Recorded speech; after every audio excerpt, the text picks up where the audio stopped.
जय माता दी। आज की कहानी दो भाइयों की कहानी है। ये एक मूवी की स्टोरी है जो कि तमिल में है और उसका नाम है द क्रो एग्स। चेन्नई की छोटी सी झुग्गी झोपड़ी में दो भाई रहते हैं, पेरियार और चन्ना। सुबह का समय है। पेरियार और चन्ना की माँ उन दोनों के लिए खाना परोस रही है। खाने में दाल चावल और सब्जी। दादी ने देखा कि पेरियार ने थाली में से कुछ चावल लेकर अपनी जेब में भर लिए।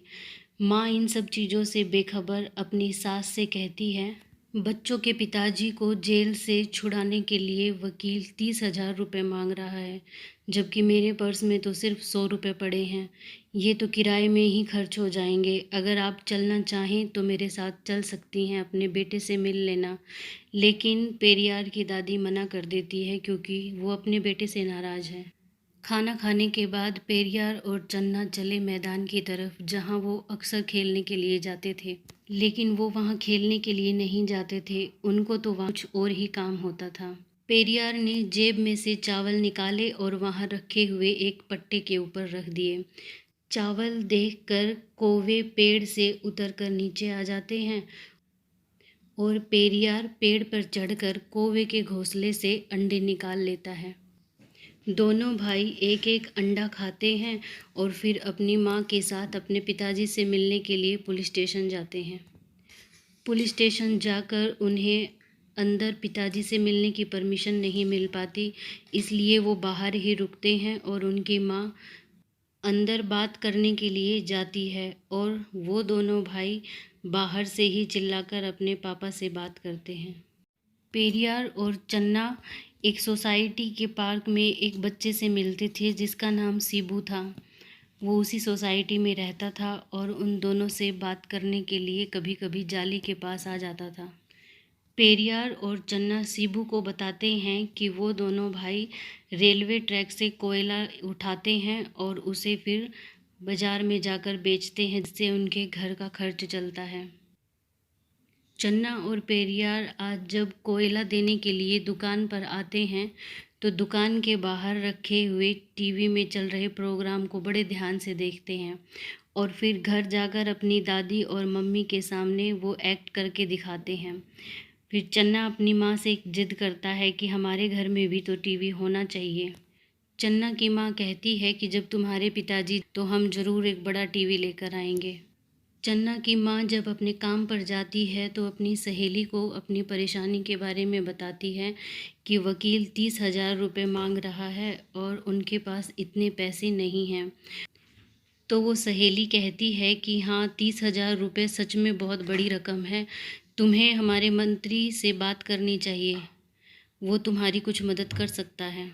अगले दिन पेरियार और चन्ना को अपने साथ लेकर उनकी माँ मंत्री जी के घर जाती है, लेकिन मंत्री जी घर पर नहीं थे, इसलिए वो नहीं मिल पाती। वहाँ से लौटते समय पेरियार और चन्ना वापस मैदान की तरफ जाते हैं, लेकिन वहाँ जाकर वो देखते हैं कि आज गेट बंद है, किसी को अंदर नहीं जाने दिया जा रहा।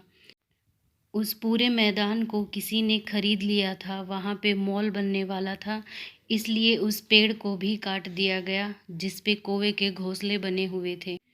पेरियार और चन्ना घर आकर दादी को सारी बात बताते हैं और दादी उन्हें एक दूसरी जगह के बारे में बताती है जहाँ कौवे के घोंसले होते हैं। पेरियार और चन्ना वहाँ से अब अंडे ले सकते हैं।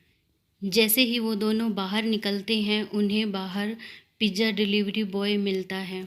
डिलीवरी बॉय उन दोनों से वहाँ से निकलने का रास्ता पूछता है तो पेरियार कहता है कि हम तुम्हें रास्ता बता देंगे, लेकिन उससे पहले तुम हमें पिज़्ज़ा का डब्बा खोल कर दिखाओ। डिलीवरी बॉय बहुत देर से परेशान घूम रहा था, इसलिए उनकी बात मान लेता है और उन्हें डब्बा खोल कर दिखाता है। पिज़्ज़ा देखकर भाइयों के मुंह में पानी आ जाता है। उन दोनों भाइयों ने पहली बार पिज़्ज़ा देखा था, इसलिए उन दोनों की नज़र पिज़्ज़ा के ऊपर से हट ही नहीं रही थी। पिज़्ज़ा डिलीवरी बॉय ने डब्बा बंद करते हुए कहा कि अब जल्दी से मुझे रास्ता बता दो। पेरियार और चन्ना उसे रास्ता बताते हैं तो वो उन्हें पिज़्ज़ा का विज्ञापन वाला कागज़ देकर चला जाता है, जिसे लेकर वो रेलवे के चौकीदार के पास जाते हैं और उसे दिखाते हैं। चौकीदार कहता है कि कितना छोटा सा है और इसकी कीमत 300 रुपये। अब वो उस कागज़ को सीबू को दिखाते हैं। सीबू उसे देखता है और बताता है कि इसके नंबर लिखा हुआ है, तुम इसके ऊपर फ़ोन करके पिज़्ज़ा मंगा सकते हो, वो तुम्हारे घर आकर पिज़्ज़ा देंगे। पेरियार टेलीफोन बूथ से उस नंबर पर फ़ोन करता है। वहाँ से उनसे एड्रेस के बारे में पूछा जाता है तो पेरियार चौंक जाता है। एड्रेस के बारे में तो उसे सिर्फ इतना पता था कि उनका घर एक मंदिर के पास है, इससे ज़्यादा वो कुछ नहीं जानते थे। पिज़्ज़ा शॉप वाले फ़ोन कट कर देते हैं क्योंकि उन्हें एड्रेस डिटेल में चाहिए था। घर आकर पेरियार दादी को पिज़्ज़ा के बारे में बताता है और उस कागज़ को दिखाते हुए कहता है कि मुझे ये खाना है। तो दादी उन्हें अपने पैसों में से कुछ पैसे देती है और वो सामान लाने के लिए भेजती है और कहती है कि ये तो मैं घर पर भी बना सकती हूँ। दादी विज्ञापन कागज़ में से देख देख कर वैसे ही बनाने की कोशिश करती हैं। पिज़्ज़ा को बनते हुए देखकर पेरियार और चन्ना बहुत खुश हो रहे थे। जैसे ही पिज़्ज़ा बना, एक निवाला खाने के बाद दोनों बुरा सा मुँह बनाकर वहाँ से खड़े हो जाते हैं और कहते हैं कि ना तो इसकी स्मेल वैसी है और ना ही टेस्ट वैसा है। अब वो वापस चौकीदार के पास जाते हैं और वहाँ जाकर उसे सब कुछ बताते हैं। चौकीदार समझ जाता है कि बच्चों को पिज़्ज़ा खाना है, इसलिए वो उन्हें एक जगह पर लेकर जाता है जहाँ बहुत सारा कोयला जमा था और वो उनसे कहता है कि यहाँ से तुम जितना मर्जी कोयला लो और इसे बेचो। जब पिज़्ज़ा की कीमत पूरी हो जाए तो उसके बाद यहाँ कभी मत आना। दोनों भाई इतना सारा कोयला देखकर बहुत खुश हो जाते हैं और वहाँ नाचना शुरू कर देते हैं। अब वो दोनों दिन में 2-3 बार चक्कर लगाकर कोयला थैले में भर भर कर ले जाते हैं। 7-8 दिन तक लगातार ऐसा करने पर उनके पास पिज़्ज़ा के जितने पैसे इकट्ठे हो गए और फिर वो जाते हैं पिज़्ज़ा लेने के लिए। पिज़्ज़ा शॉप पर पहुंचते ही वहां का चपरासी उन्हें डांट कर भगा देता है। वो कहता है कि इतने गंदे कपड़े पहनकर तुम अंदर नहीं जा सकते। पेरियार और चन्ना बहुत उदास हो जाते हैं। अब वो सीबू के पास जाते हैं और सीबू से पूछते हैं कि तुम अपने कपड़े कहाँ से खरीदते हो। तो सीबू उन्हें बताता है कि मैं तो सिटी सेंटर से अपने कपड़े खरीद कर लाता हूँ। सीबू आज उन दोनों के लिए पिज़्ज़ा का स्लाइस लेकर आया था, लेकिन दोनों भाई मना कर देते हैं। अब वो दोनों फैसला करते हैं कि वो खुद अपने पैसों से ही पिज़्ज़ा खरीद कर खाएंगे और वहाँ से चले जाते हैं। रास्ते में शराब पीने पर वो एक आदमी को देखते हैं जिसने बहुत ज़्यादा शराब पी रखी थी। उसे वो अपनी खिलौने वाली गाड़ी के ऊपर बैठाकर उसके घर छोड़ने जाते हैं। वहाँ उसकी वाइफ उन्हें उसके बदले में 10 रुपये देती है। तो दोनों खुश हो जाते हैं कि पैसे कमाने का ये भी अच्छा तरीका है। अब वो दोनों शाम से ही शराब के ठेके के पास खड़े हो जाते हैं कि किसी को उनकी मदद की ज़रूरत होगी तो उनकी मदद करेंगे। वहाँ उन्हें एक ऐसा आदमी मिला भी जो घर जाना चाहता था लेकिन चलने की हालत में नहीं था। पेरियार और चन्ना ने उससे 20 रुपये मांगे और घर छोड़ने की बात कही। लेकिन जैसे ही वो आदमी खिलौने वाली गाड़ी पर बैठा, गाड़ी पलट गई और टूट गई।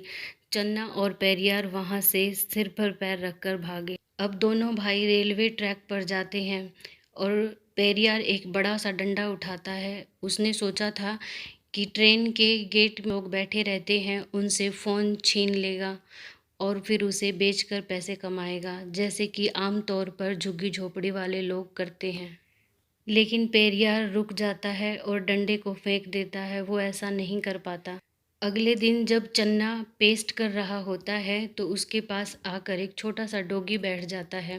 तो चन्ना बहुत खुश होकर चिल्लाकर अपने भाई को कहता है, सीबू के मम्मी पापा ने अपना कुत्ता 25,000 रुपये में बेचा है, तो क्यों ना हम भी इस कुत्ते को 25,000 रुपये में बेच दें, हमारे पास बहुत पैसे हो जाएंगे। फिर क्या था, दोनों भाई उस कुत्ते को गोद में उठाकर ट्रैफिक में रुकी हुई गाड़ियों के पास जाते हैं और उनसे उस कुत्ते को खरीदने के लिए कहते हैं।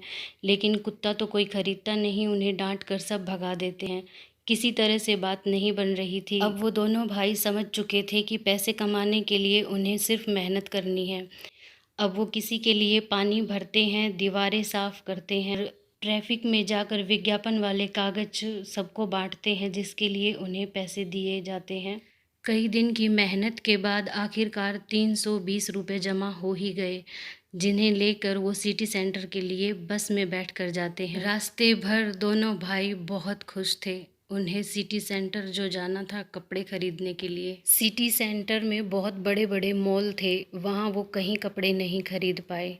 तभी एक बड़ी सी दुकान के आगे एक बाप अपने बच्चों के साथ कपड़े खरीद कर बाहर निकलता है। वो दोनों बच्चे पानी पूरी खाना चाहते थे, लेकिन उनके पापा मना कर देते हैं।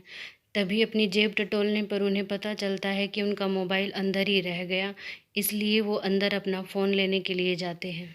पेरियार उन लड़कों से कहता है कि अगर तुम पानी पूरी खाना चाहते हो तो मैं पैसे दे सकता हूँ, लेकिन उसके बदले में तुम अपने कपड़े हमें दे दो। उन लड़कों ने पानी पूरी के बदले में दोनों को अपने कपड़े दे दिए। उन लड़कों का बाप जब बाहर आता है और उन्हें पानी पूरी खाते हुए देखता है तो उनसे कपड़ों के बारे में पूछता है। दोनों लड़के बताते हैं कि हमने उन कपड़ों को बेच दिया है। पेरियार और चन्ना बस में बैठते ही अपने कपड़े बदल लेते हैं और पुराने कपड़ों को बाहर सड़क पर फेंक देते हैं। बस्ती के बच्चे जब उनको नए कपड़ों में देखते हैं तो उन्हें जाकर घेर लेते हैं और उनसे उन कपड़ों के बारे में पूछते हैं। पेरियार और चन्ना उन्हें बताते हैं कि वो सिटी सेंटर से कपड़े खरीद कर लाए हैं और अब वो पिज़्ज़ा खाने के लिए पिज़्ज़ा शॉप पर जा रहे हैं। बस्ती के सारे बच्चे उनके पीछे पीछे पिज़्ज़ा शॉप पर जाते हैं। वहाँ जाकर चपड़ासी उन्हें फिर से धमकाता है और अंदर नहीं जाने देता। शोर शराबा सुनकर दुकान का मैनेजर बाहर आता है और आकर पेरियार को जोरदार थप्पड़ मार देता है। थप्पड़ से पेरियार नीचे गिर जाता है। वो पीछे मुड़कर देखता है तो सभी बच्चे गेट से बाहर खड़े तालियां बजा रहे थे और उसका मजाक उड़ा रहे थे। आज पेरियार को बहुत बुरा लगा, उसका दिल पूरी तरह से टूट चुका था। दोनों भाई बहुत मायूस होकर घर की तरफ जा रहे थे, लेकिन एक बुरी खबर अभी घर पर भी उनका इंतज़ार कर ही रही थी। दादी चल बसी थी। दोनों बच्चे अपनी माँ से लिपटकर बुरी तरह से रोते हैं। वो अपनी दादी से बहुत प्यार करते थे। दादी के अंतिम संस्कार के लिए जब पेरियार की माँ बाबू को पैसे दे रही थी तो बाबू ने पैसे कम हैं कहकर और पैसे मांगे, लेकिन पेरियार की माँ के पास और पैसे नहीं थे। तब पेरियार ने जेब से पिज़्ज़ा के लिए बचाए हुए पैसे अपनी माँ को दिए।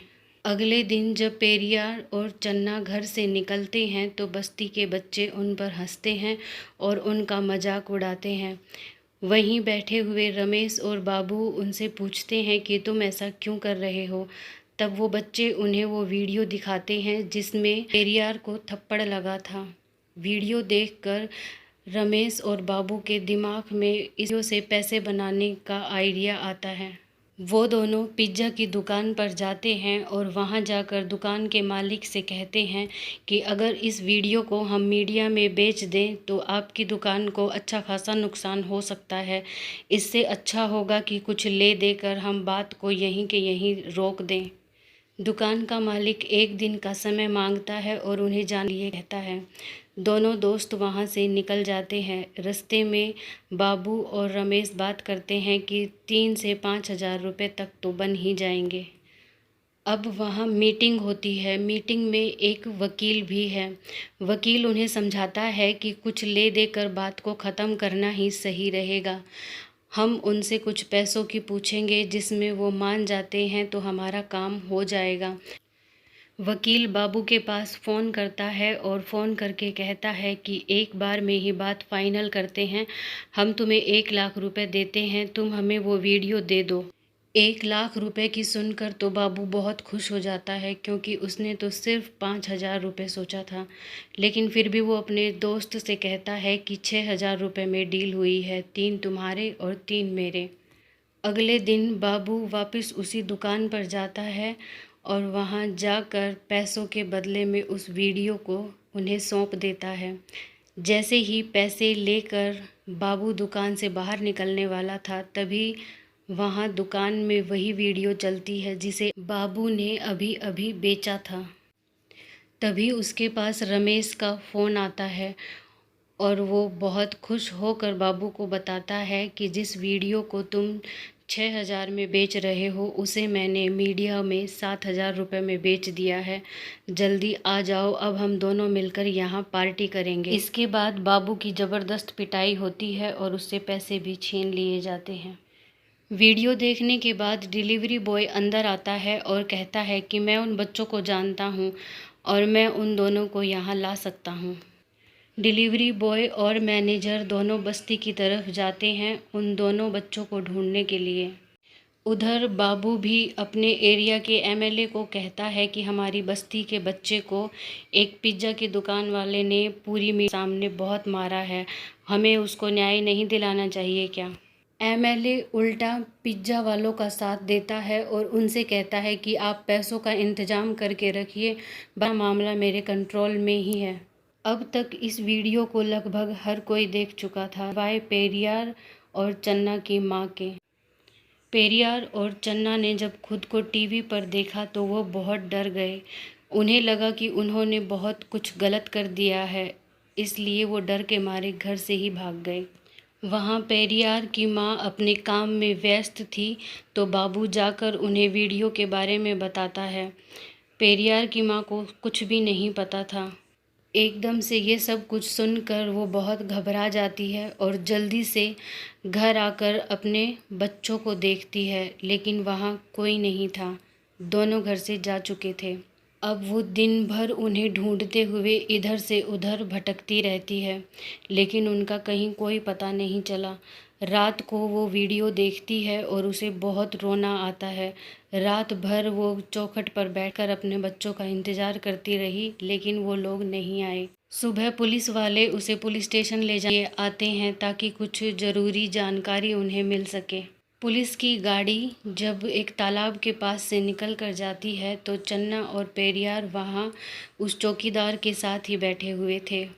पुलिस की गाड़ी देखकर चन्ना और पेरियार तेज़ी से भागना शुरू कर देते हैं, लेकिन तभी पीछे से माँ की आवाज़ सुनाई देती है तो वो भागकर अपनी माँ के पास आ जाते हैं और अपनी माँ को सब कुछ बताते हैं। सब लोग वापस पुलिस की गाड़ी में बैठते हैं तो पुलिस के पास किसी का फ़ोन आता है। फ़ोन पर वो सामने वाले को बताते हैं कि हमने बच्चों को उठा लिया है और हम वहीं आ रहे हैं। पुलिस की गाड़ी जाकर वापस पिज़्ज़ा की दुकान पर रुकती है।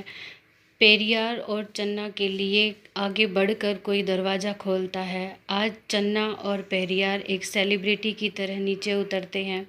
दुकान का मालिक हाथ जोड़कर उनका स्वागत करता है और मीडिया के कैमरे उन्हें चारों तरफ से घेर लेते हैं। मैले कुचले कपड़े और नंगे पैरों से पेरियार और चन्ना पिज़्ज़ा की दुकान के अंदर जाते हैं। दुकान का मालिक बड़ी इज्जत के साथ उन्हें सोफे पर बैठाता है और उनके लिए पिज़्ज़ा मंगाया जाता है। वो दोनों बड़ी हैरानी से पिज़्ज़ा को देखते हैं, लेकिन खाने की हिम्मत उन दोनों में ही नहीं थी। दुकान के मालिक ने अपने हाथ से पिज़्ज़ा उठाया और पहले पेरियार को और फिर चन्ना को पिज़्ज़ा खिलाया। जैसे ही उन्होंने पिज़्ज़ा खाया, बाहर खड़ी हुई मीडिया और बच्चों ने तालियां बजाना शुरू कर दिया। अब पेरियार और चन्ना वहां अकेले बैठे थे और पिज़्ज़ा के बारे में बातें कर रहे थे। पिज़्ज़ा इतना भी टेस्टी नहीं है, तुम्हें कैसा लग रहा है? इस पर चन्ना ने मुस्कुराते हुए कहा, इससे अच्छा तो जो दादी माँ ने बनाया था उसका टेस्ट ही अच्छा था। इतना कहकर दोनों हंसने लगे और कहते हैं कि अब हम इसे ख़त्म कैसे कर पाएंगे। दुकान का मालिक भला अपनी दुकान को बदनाम कैसे होने दे सकता था। उसने पूरी मीडिया के सामने दोनों बच्चों से हाथ जोड़कर माफ़ी मांगी और कहा कि वो हमेशा के लिए यहाँ आकर फ्री में पिज़्ज़ा खा सकते हैं।